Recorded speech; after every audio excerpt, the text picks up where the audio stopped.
I'm going to show you how to fix Discord cutting out problem in Windows 10.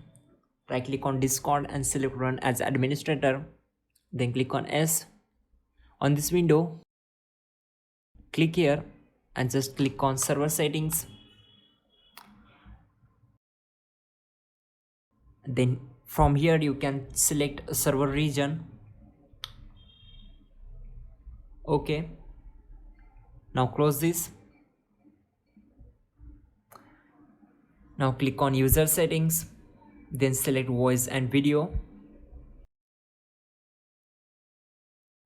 Then click here to check the mic test.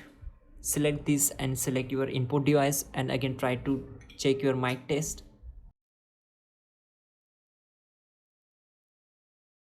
Turn off this option and check your input sensitivity. And close this and close all windows.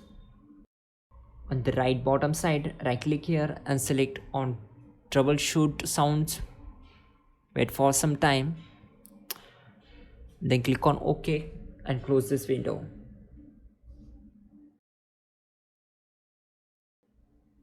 Again right click here and select sounds. On this window, check playback tab and right click on it and select disable. Again try to enable the speakers. Then click on OK.